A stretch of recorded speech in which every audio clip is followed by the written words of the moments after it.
Hello, everyone. Once again, I am Dr. Joe Gilgour, president of Mineral Area College, and this is another edition of Community College Presidents talking about community colleges. And as I say in other episodes throughout our careers, we get together and chat sometimes about best practices and things that we can help each other with, or just express feelings or whatever. And now more than ever, it seems like we're more of a support group as we get together. So this is no exception. So I thought, why not just record these so you can all watch this excitement. But my guest today, first and only guest today, is Dr. Ann Nutt from Lone Star College in Tomball, Texas. Welcome, Dr. Nutt. How are you today? Thank you. From Tomball, actually my home office. I wish I was at the campus. It's good to be here with you. Well, thanks for agreeing to do this. I really appreciate it. And this is crazy times that we have here, and we're all going through a lot, of course. And you're, like you said, your home office. I am in my office on campus because really no one else is here for the most part, so I don't get to see anybody there. But it's lonely. It's lonely out here. But anyway, for those that don't know you, and I know we just actually met as well. Tell us a little about yourself, your background in community colleges, and a little about Lone Star College. Okay, well, thank you. I've been president at Lone Star College. I'm in my 5th year, but I've actually been at the college for, almost 10 now. I started there as a vice president. Love Lone Star College Tomball. We're one of 7 colleges in the Lone Star College system. Until our 7th college joined, we were actually the smallest college. We're the 3rd oldest. We have about 9,000 students. And so Lone Star College system, which you probably know is one of the largest in the country, but our college is one of the smallest ones in our system. But it's just great to be part of such a large system. We can serve all sorts of students across a large geographic area. We're the most rural and very much connected with our community. And I love that. That's one of the highlights of being at Lone Star College Tomball, is that community connection. Like I said, I came to Tomball about 10 years ago. I'm a Texan. Grew up in the Texas Panhandle in a little town called Borger, which is north of Amarillo. I swore I would never live in Houston, Texas, and I still can say I don't. Tomball is just northwest of Houston, but we've got the best of both worlds. We are a growing but small community, but we're connected to Houston and all the benefits the big city provides as well. So it's just a wonderful community, lots of partnerships, lots of connections. Lots of just good relationships with our external community and in our college itself and throughout our system. So it's an honor to be part of it. Great. Yeah, rural community colleges. That's kind of where my heart is too. And we're an hour outside of St. Louis, where we're located in Missouri, and it's just a great community. And you see the community involvement too, and just fantastic. It is fantastic. Talk about, you said you were a vice president before being president there. What is it about community colleges? What attracts you to community colleges, or feel that that's what you want to do, in your life, community college president? I'll tell you a little bit about my story to answer that question, because this is not something I actually ever dreamed I would do. I was one of those kids growing up that never knew what I wanted to be when I grew up. I asked people all the time, what are you going to do? I have no idea what I'm going to be when I grow up. And I always envied people who knew, well, I'm going to be a teacher, I'm going to be a nurse, I'm going to be an engineer. Like, how do these people know this? Because I have no idea what I'm going to do when I grow up. I did know, however, that leadership and management always appealed to me. So even in junior high, when they did the call for student government, I'm like, yeah, sign me up. I'm all in for that. So when it was time to go to college, and I knew I would go to college, my grandfather is the only other one in our family who has a college degree, and he's my role model and my mentor. I can talk about more about him in a minute, but I always knew I'd go to college. So when it came time to sign up for classes and pick a major, I had no idea what to do, but the leadership and management courses in a business management degree were appealing. And so that's where I started. And so I had even graduated from Texas Tech University with a bachelor's degree in business management. And I thought, well, now what do I do? Actually got married the weekend after I graduated, moved to Dodge City, Kansas, drove a tour bus for Gunsmoke tours, and thought, I went to college to do this. I'm not quite sure this is what I'm meant to do. But it was in moving back from Dodge City, Kansas to Lubbock, and that so my husband could start his doctorate, where I realized, well, I just need to go get a job. Those were in the days of printed newspapers. You didn't just hop on Google and look for a job. And I found an ad in the Lubbock Avalanche Journal for an assistant to the registrar at the technical branch of South Plains College. So that sounds interesting. They just required a bachelor's in business. I had that. No college experience. I was an RA at Texas Tech in my undergrad. So I showed up at South Plains College, walked in and said, I'm here to apply for this job. I had no idea what a registrar was or what an assistant to the registrar would even do, but they interviewed me on the spot. So they saw something that was intriguing, I guess. I thought I nailed that interview. I just knew I got that job. But when they called and said no, I just said, okay. It wasn't devastating because I was just looking for any job. But when they called to say no, they said, we have this other job we want you to apply for. It was assistant to the dean. Well, I kind of knew what a dean did. So I said, well, sure, I'll come interview.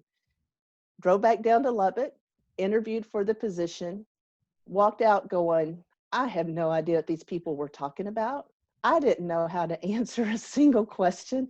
There is no way I'm going to get this job. And to this day, I'll be forever grateful to Sam Hill, who saw potential in me. He, last I heard, was at Nova in Virginia as a provost. He was the dean who hired me, and it changed my life, and he changed my life. It didn't take long to be in that role where I realized there's something to this. I'm supposed to be doing this. In the role as assistant to the dean, I was exposed to hiring adjunct faculty. I was exposed to strategic planning, budgeting, scheduling classrooms, institutional effectiveness, all of it. And I was pretty good at it. And I started to get some positive feedback from others who said, what are you going to be when you grow up? I said, I have no idea. And they said, you know, you can get a master's degree in community college leadership. Didn't know that. So I explored it, decided to pursue that master's degree, never believed I'd ever go to grad school. So I just dipped my toe in the water, took a class the summer of 1990, I think was the year, and realized I'm hooked. So I finished my master's degree, and I always remember the day that someone walked in with the Chronicle of Higher Ed, laid it on my desk, pointed to an ad and said, read this. And I did. And I'm like, yeah, so, and they said, this ad just described you. If you'd get your doctorate, you could do anything you wanted to do in higher ed. And it just took those one or two people to just nudge me and push me in the right direction that made all the difference today. So I decided that, well, if I'm going to do this thing, I'm going to do this thing. So I graduated from Tech with my master's in higher ed community college leadership in December of 92. January 93, I was in the doctorate program at Texas Tech. So all three of my degrees are from Tech. That was my only option, but it's worked out fine. And said, I'm going to finish this before I turn 30. And that's what I did. So I graduated in December of 96 with my doctorate from Texas Tech in higher ed leadership. It was during that process of getting my doctorate that I realized this truly is my calling and what I'm supposed to do. And so if I'm going to do this, I'm going to go all the way. And someday I want to be a community college president. Have always believed in what's meant to be will be. I didn't chase the job. I've let it evolve naturally. And so now I'm in my first presidency at Lone Star College Tomball and am doing what I'm called to do and where I'm supposed to be right now. Great story. I think it's, I think a lot of us have that where we kind of got into it without thinking about it was just a job maybe to start with. And I know when I started, it wasn't a community college, it was a 2-year extension campus of a university, but I really was using it as a placeholder. I got free housing with it. So I was getting married and I thought, well, that's good, Why not? until I find that real job I'm looking for. And then I just fell in love with it. And I think my thing was I saw a lot of students that were just like me, that first generation college students and such. And so yeah, that's a really great story. I appreciate you sharing that. I think that you and I have a connection that we didn't, well, I mean, we'd never met before, but, and I once changed, this is a miserable experience. I once changed a flat tire on the interstate outside Houston in July. Yeah, that was awful. It was awful. It was really awful. Anyway, that's not where our connection was. Oh, okay. Wasn't my tire. It wasn't your tire. It was my tire. Anyway, back when Hurricane Harvey hit your region, I worked for a different community college then and was able to be a part of sending truckloads of supplies from Missouri down to your college in Tomball because of the flooding and everything that was happening. And do you think that, I'd be happy to hear about some of that experience too as a president, but do you think that those kind of things have prepared you for really the crises that we're dealing with today? Yeah, absolutely. And first of all, thank you for that. That was such for the huge donation you sent our college, and it served our students so very well.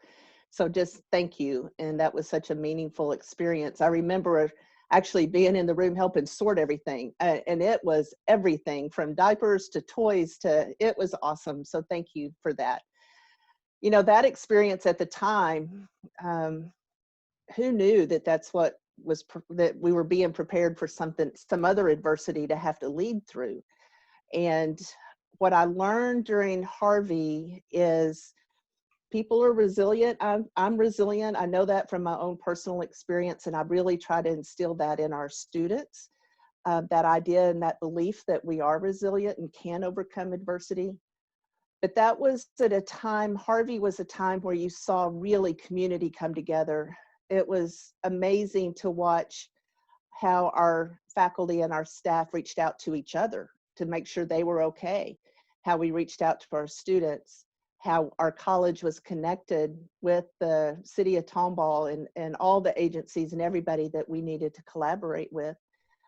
My campus was one of the campuses that served as a shelter for people that were displaced. I remember getting a phone call about, it was 10 o'clock at night or so from our police chief and said, "Leanne, are you willing?" And I didn't even think about it. Just said, yes, that's what we do. This is part of our mission, serving our community. And so I made a couple of phone calls and we were up and running and had more volunteers than we knew what to do with. The Texas State Guard eventually came in and helped us with that. I was so grateful when they did. But those lessons in compassion, lessons about communication, lessons about community, it was an incredible experience. Stressful at the time, but an incredible moment as well. Yeah, and I look back on that time and I appreciate you saying thank you. It wasn't obviously just me. I mean, it was State Fair Community College and leadership. I mean, we had shifts running all day of people standing out to the truck to help load things that community came together and was bringing all kinds of stuff. It was really great. In fact, I showed you this before we got on, but I think you said Trevor is the Timberwolf from your college. You all had sent some things to us in appreciation. This was one of the things sent, and it stayed with me because I liked it. I love it. I keep it on my desk. Trevor's very important. Yeah, I keep it there all the time because it reminds me, especially during these times. I mean, I'm a first year president, but it just reminds me that people can come together and can recover, and things will be better down the road. So, that it was just really great to be a part of that, at State Fair, and see the community come together to support a community full of people they did not know, and had never, Right. and and to do that. And I mean, we had, not again trying to generalize or judge people, but we had people show up to donate things that you just knew there's, this is taking a lot for them to do. They didn't maybe have the money, Right. Right. whatever. And so really great show of support for everyone. So I'm glad we could be a part of it. And I'm glad it helped. Thank you. So on the COVID-19 part, what kind of things did you have to do? What was your time frame? What changed, and where are you at now with Oh my. it? What a year the last couple of months have been, right?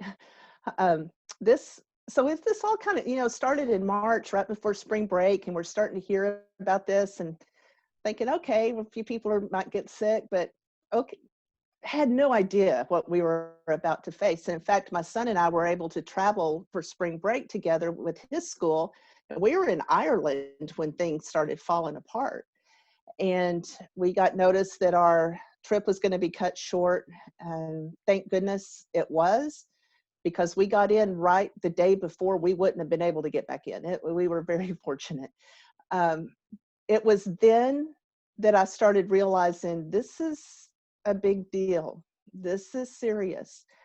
So of course, communications across our chancellor's cabinet, which includes the presidents from the other colleges and our vice chancellors, started right away. And I was in communication with Dr. Head, our chancellor, saying, I'm in Ireland. I'm working on my way back. There were our Office of General Counsel, Chief Counselor Mario Castillo was actually in Germany, so he was trying to get back as well. But the communication just started immediately at all levels. And once we returned, because of where we had been, I actually quarantined for 2 weeks to just make sure I was safe and kept everybody else safe. Then it still continued to progress. Things didn't really get better. And so we began to realize we're going to have to shift to online. We're going to have to make some really big decisions here. One of the things I appreciate about where I am is those decisions weren't just all mine. I need to represent our campus, but those decisions are made with other very capable professional people as well. So we made the decision to extend spring break, and then we made a decision to extend the return by another couple of weeks to give our faculty time to convert classes to online. We then identified courses that just simply could not go back to online. For instance, I have a vet tech program. Some of those students, to finish the program, need to participate in a surgery on a cadaver cat. That's really hard to do online. And so we made the decision as a system to start those courses, to restart those courses on June 1st, and just bring back a few faculty, a few students, so that they could finish.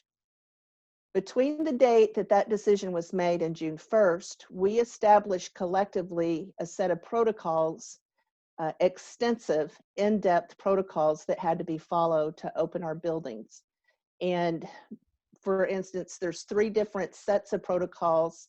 One set alone has 78 lines of action that has to be affirmed that we've done.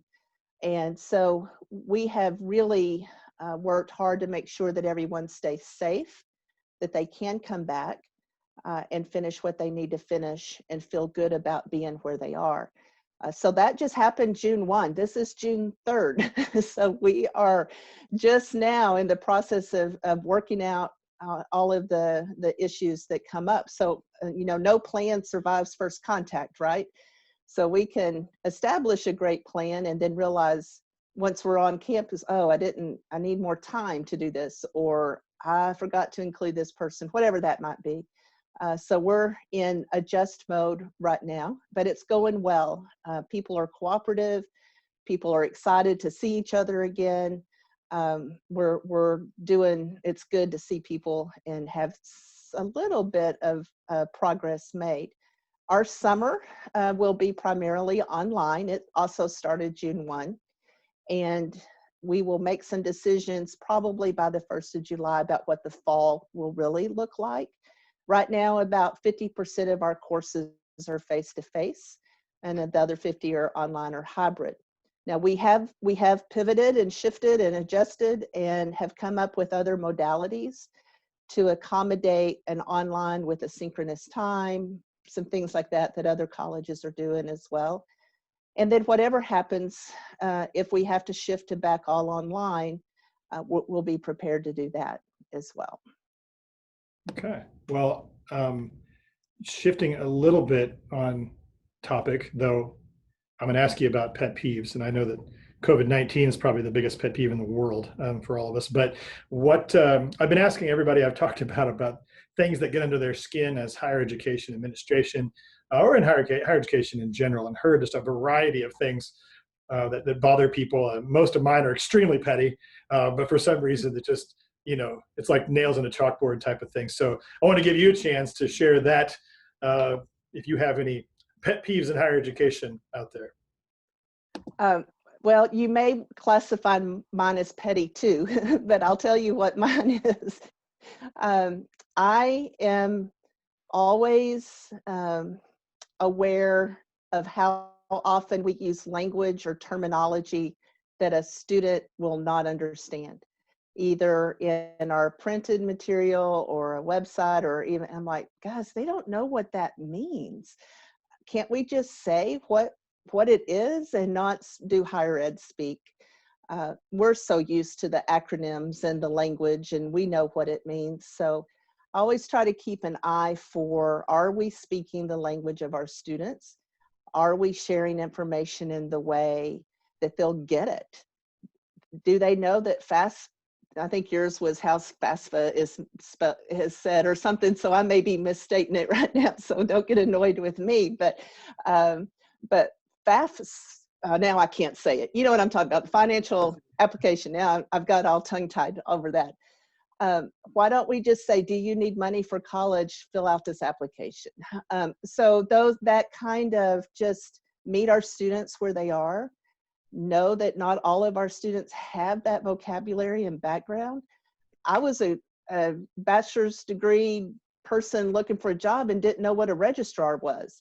So I just really, that just is one of those things that just make my skin kind of crawl when I see we're speaking our speak. We need to speak the language of our students.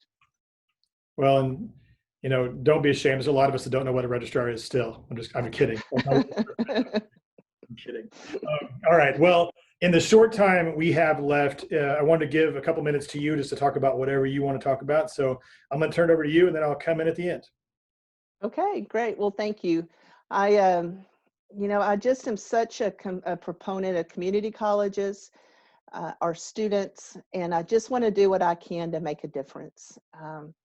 Community colleges are so well positioned to really influence our country and our economy, to change the lives of people, even more so than ever before. And I just am so grateful to be part of such a great network of institutions throughout our country, all committed to doing the same thing. It is an honor to be part of the community college world. Can't imagine doing anything else, and just know that we can make a difference for people. I came into my position, I told you a little bit about my story, but I came into my position not in a real traditional way. After I became assistant to the dean, then my next job in higher ed was dean of continuing education.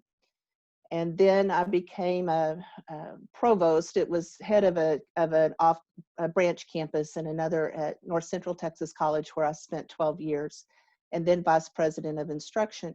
So I've never taught full time. And I recognized that I need to be able to understand and empathize, appreciate, and know the faculty perspective. So I always own that. I own that I haven't taught full time, but I am going to be the one who's going to go take that extra step to make sure that I'm connected with the faculty and recognize their perspective. I have taught adjunct at North Central Texas College, and I teach adjunct now for Ferris State University in their doctoral program. But I just, for those leaders out there thinking, what do I want to be? What do I want to do? There's more than one route to where you want to get. And just, that's okay. It doesn't all have to be done one specific way. I'm convinced that if your heart's in the right place, this is a calling for you and you see it as not just a job, but a mission, it will all work out. It will come to you and you will be able to make the difference that you want to make. And so just hang in there and know there's not, there's multiple ways to get to what you want to do and how you want to do it. Great. Thank you very much. I appreciate that. And I really appreciate that and everything you said, especially as a new president. For selfish reasons, these sessions that I record are actually kind of like training sessions for me as a new president to hear what the pros. Pretty brilliant, actually. Right. So I'm learning a lot from others, and just really appreciate your time, giving time to do this and being available for this.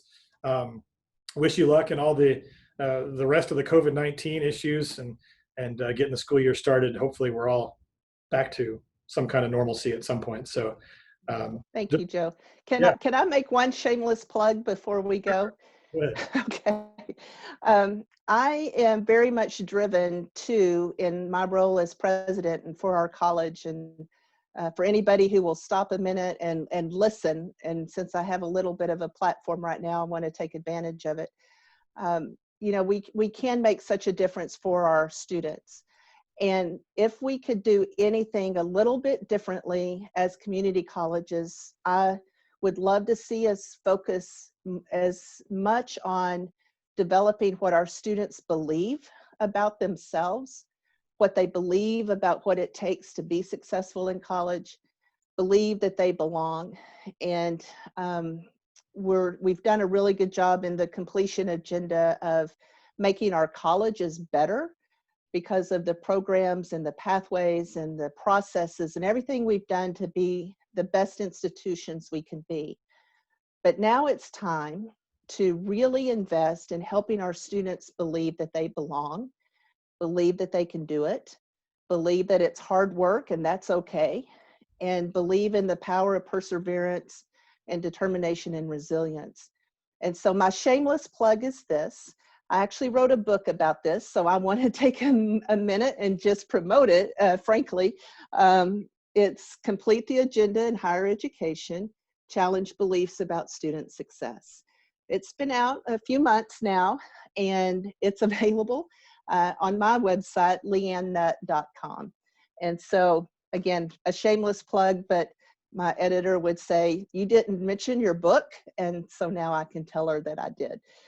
So I just have incredible passion for our students and what they believe, and what we believe about our students is as important as well, and what we believe our roles to be in helping our students be successful. So thank you for letting me give the shameless plug.